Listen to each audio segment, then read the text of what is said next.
Nauhaught The Deacon by John Greenleaf. Whittier. Nauhaught, the Indian deacon, who of old dwelt, poor but blameless, where his narrowing cape stretches its shrunk arm out to all the winds in the relentless smiting of the waves, awoke one morning from a pleasant dream of a good angel dropping in his hand a fair, broad gold piece, in the name of God.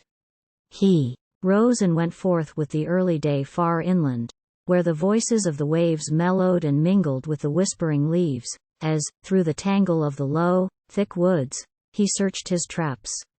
Therein nor beast nor bird he found, though meanwhile in the reedy pools the otter plashed, and underneath the pines the partridge drummed, and as his thoughts went back to the sick wife and little child at home, what marvel that the poor man felt his faith too weak to bear its burden, like a rope that, strand by strand uncoiling, breaks above the hand that grasps it.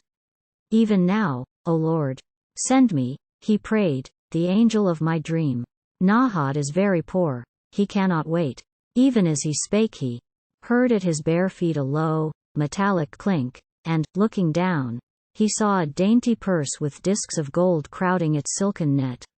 Awhile he held the treasure up before his eyes, alone with his great need, feeling the wondrous coins slide through his eager fingers, one by one.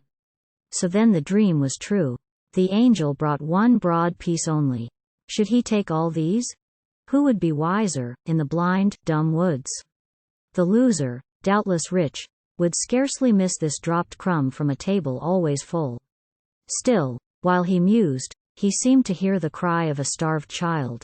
The sick face of his wife tempted him. Heart and flesh in fierce revolt urged the wild license of his savage youth against his later scruples.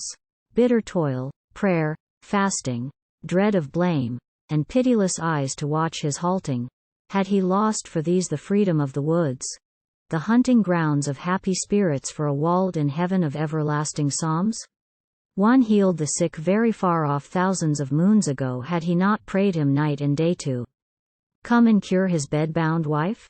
Was there a hell? Were all his father's people writhing there like the poor shellfish set to boil alive forever, dying never? If he kept this gold, so needed, would the dreadful God torment him like a Mohawk's captive stuck with slow-consuming splinters? Would the saints and the white angels dance and laugh to see him burn like a pitch pine torch? His Christian garb seemed falling from him. With the fear and shame of Adam naked at the cool of day, he gazed around.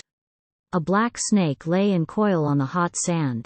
A crow with sidelong eye watched from a dead bough.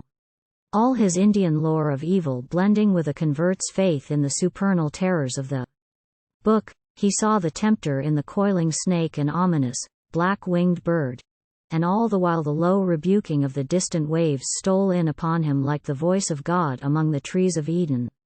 Girding up his soul's loins with a resolute hand, he thrust the base thought from him. Nauhaught, be a man, starve, if need be. But, while you live, look out from honest eyes on all men, unashamed. God help me, I am deacon of the church, a baptized, praying Indian. Should I do this secret meanness, even the barken knots of the old trees would turn to eyes to see it, the birds would tell of it, and all the leaves whisper above me, Nauhaught is a thief. The sun would know it, and the stars that hide behind his light would watch me, and at night follow me with their sharp, accusing eyes. Yea, thou, God, seest me. Then Nauhaught drew closer his belt of leather, dulling thus the pain of hunger, and walked bravely back to the brown fishing hamlet by the sea, and, pausing at the inn door, cheerily asked, Who hath lost aught today? I, said a voice. 10 golden pieces, in a silken purse, my daughter's handiwork. He looked, and to one stood before him in a coat of frieze, and the glazed bat of a seafaring man, shrewd-faced, broad-shouldered, with no trace of wings. Marveling, he dropped within the stranger's hand the silken web, and turned to go his way. But the man said, A tithe at least is yours. Take it in God's name as an honest man. And as the deacon's dusky fingers closed over the golden gift, Yea, in God's name I take it, with a poor man's thanks, he said. So down the street that, like a river of sand, ran, white in sunshine, to the summer sea. He sought his home singing and praising God, and when his neighbors in their careless way spoke of the owner of the silken purse, a Wellfleet skipper, known in every port that the Cape opens in its sandy wall, he answered, with a wise smile, to himself, I saw the angel where they see a man.